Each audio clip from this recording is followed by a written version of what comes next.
Hello, so today we are unboxing a new e-reader, and then we will be discussing my preliminary thoughts on it, my kind of review after a week approximately of owning it and using it and getting it set up. So this is the Onyx Books Leaf 2. It is an Android tablet with an e-ink screen. So if you are not familiar, this uses the same type of screen as a Kindle or a Kobo or any other kind of like e-reader, Nook kind of device, but it has kind of the unlocked Android operating system. So instead of being locked into one ecosystem like Kindle or Kobo, you can download your own apps onto it and such. So I previously had just been reading books on an iPad mini that I kind of set up to be an exclusive e-reader, and I really enjoyed that and had not really any problems with it except some possible eye fatigue when reading for long periods, but I still enjoy reading on that and honestly will continue to read on it to some extent. But I found out about this type of device actually from another YouTuber that I will link below. She just briefly mentioned the existence of this kind of device in a video unrelated to buying an e-reader. And I was immediately fascinated because I had never heard of this type of device before where you could download your own apps. And I was like, I really want to try that. So I started, watching a bunch of videos and looking into this. And I decided that I just wanted to give it a try. And so here we have the Onyx Books Leaf 2. This is a 7-inch screen, so it is larger than most of the Kindle screens, although it looks very, very small. So I will show my iPad mini in comparison. So this is an iPad mini 5, I believe. And just, for another comparison, this is like a Leuchtturm typical notebook. There are two styles of the Leaf 2. There is a white style that does not have this glass on the top, and so it has a recessed screen. I have seen reviews that say that the glass makes it, significantly more fragile. So I will be carrying this around in kind of a hard shell case when I take it out and about. I did install a pop socket on the back just to make it easier to hold for long periods. But getting into the device itself, so this is one of the sleep screens. You do have complete control over the screensaver. But I actually like the auto screensavers, so I just leave them. I think that they're cute. But when you turn it on, so this is the Libby app. This is a book that I am reading, but we are going to the home screen. So when I first opened this and started setting it up, part of this is me not having been an Android user for over 10 years now. I have pretty much fully bought into the Apple ecosystem, and so it's been a very long time since I set up any Android devices, and I'm sure that things have changed since then even. So I did take quite a long time to set this up and to understand how to do everything and to get everything working the way that I wanted it to. So if you are looking for a straight out of the box device, then you are going to be much better off with an e-reader like a Kindle or a Kobo, where everything is just set up already. And that is something that in, researching this and reading up online and looking at all the support sites and stuff, they call that like a walled garden device. And so like Apple is a walled garden, Kindle is a walled garden, where they create this wonderful, beautiful ecosystem for you where everything works great. And that is honestly great. Like, I quite enjoy my walled garden devices, but you are incapable of ever leaving the garden. You cannot ever do things that they don't want you to do with that device. So that's where something like this comes in, where it might be something of a bramble patch to get through, but ultimately you have a lot more freedom.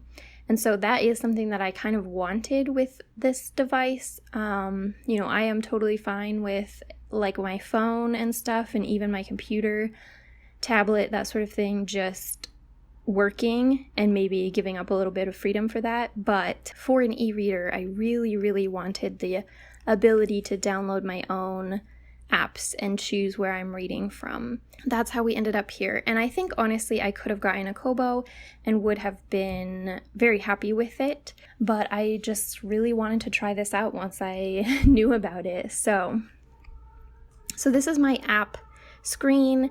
Almost all of these are apps that I had downloaded, not ones that came with the device. So the ones that came with the device are these push read and books drops, which are ways to add books from your computer or from other devices. And then all of these kind of stock apps like a photo gallery clock, setting your screensaver, a built-in browser, Memo.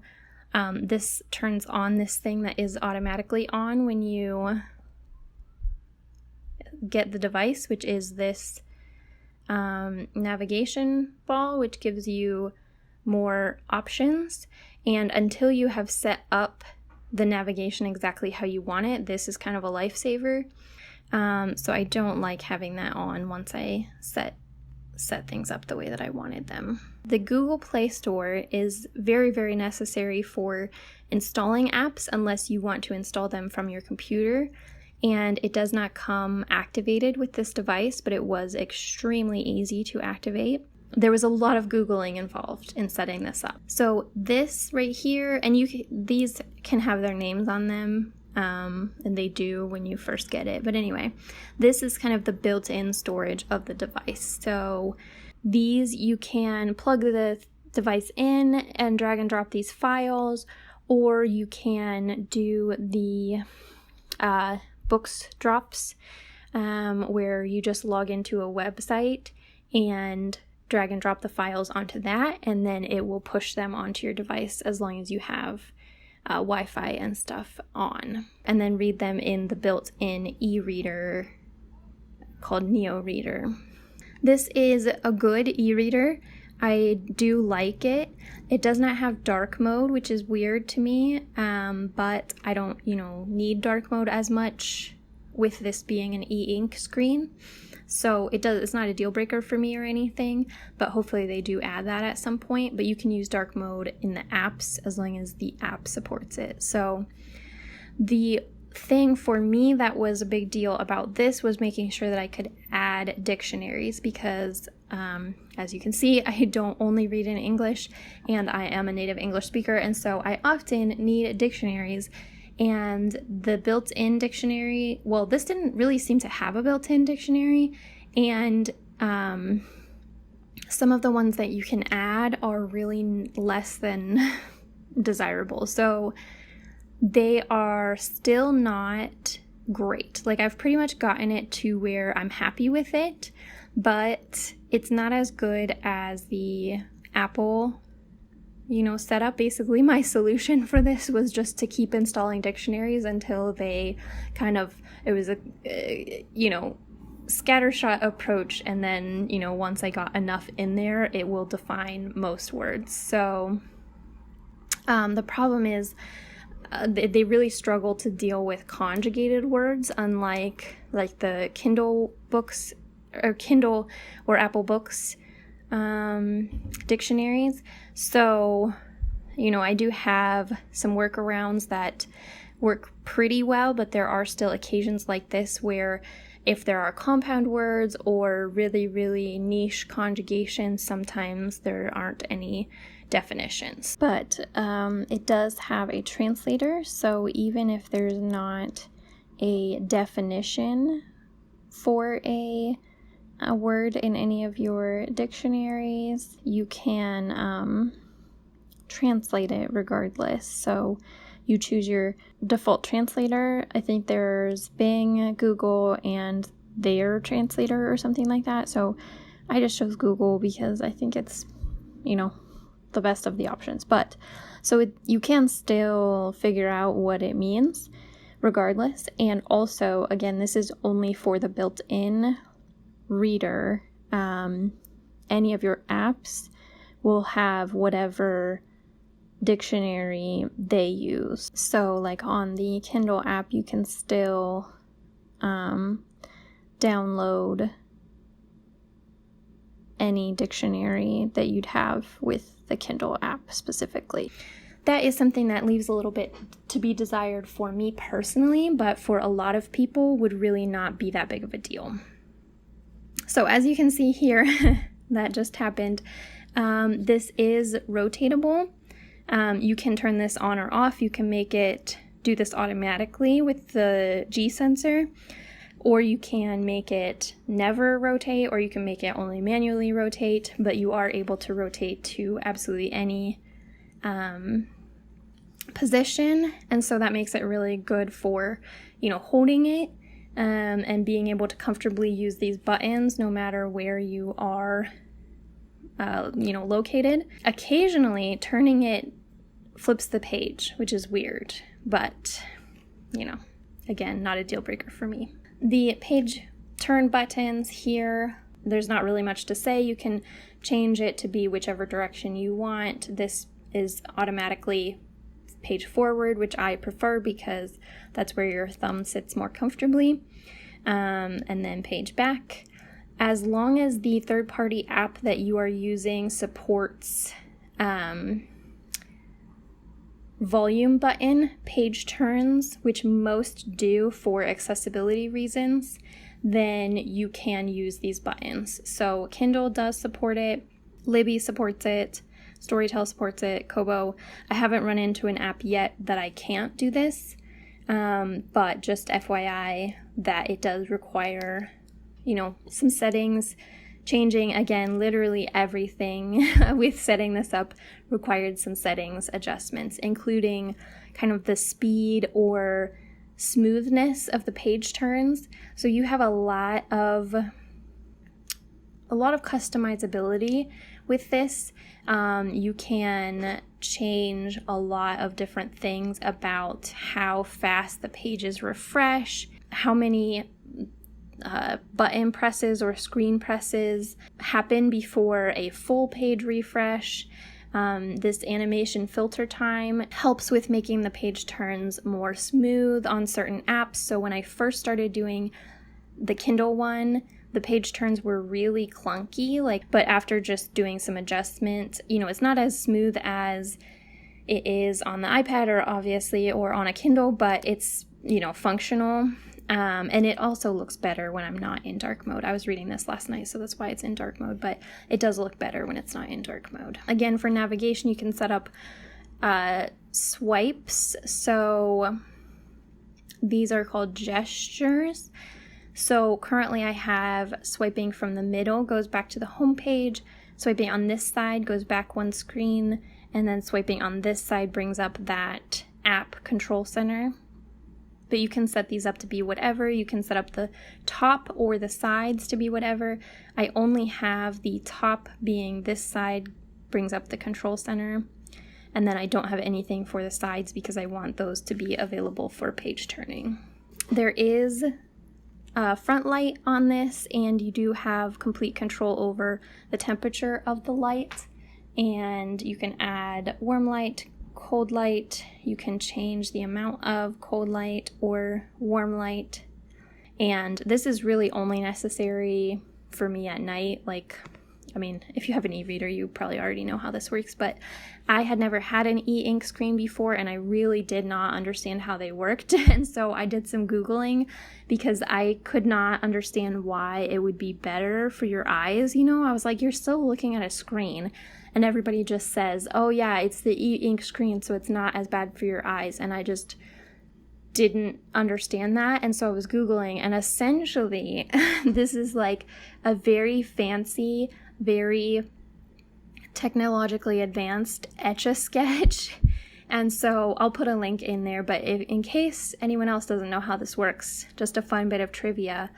These are literally darker particles, and it like shocks them into place. So it brings the darker particles up to the top. Anyway, just a fun bit of trivia. I knew that it was legit, but I did not get it at all, and now I think it's just so cool. So there is, Wi-Fi and Bluetooth available for this. You can do audiobooks on here. I have not tried that yet. I don't really have any need to do that, but I might at some point. And if you wanted to, you could download anything that you wanted from the Google Play Store. Or you can install things again from your computer as long as you have like the .apk, I think, file. You can just drag and drop it onto the device and install it. Again, obviously not everything is going to work perfectly because this is an e-ink display and it's not, the most intense computing power, I'm sure, but theoretically you could download anything you want. I don't want anything else on here because I only want to read on here, but you can add like documents, images, whatever you want on here. You can add your own fonts, which I did add the dyslexic font, Open Dyslexic.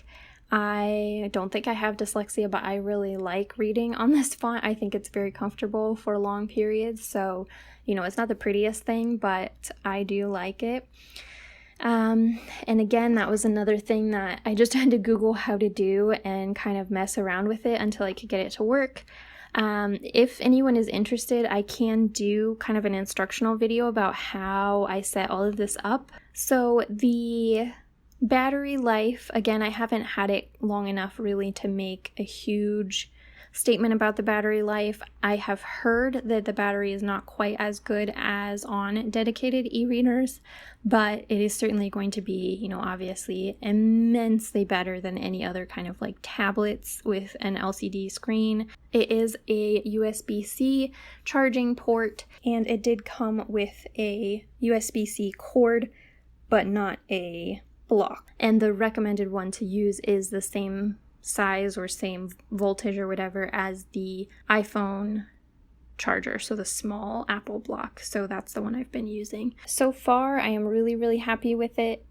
I was nervous, when I was first setting it up, and it was kind of difficult. And I will say this brand does not have incredible reviews. Like, the reviews are very mixed. Some people absolutely swear by them, and other people say that they've had a really bad experience. So I did order this from Best Buy, which at least in the US does carry their product, and so I wanted to order from somewhere where I could have an easy-ish exchange process or refund versus trying to deal with an online company. Target.com does carry them as well, and I think B&H Photo.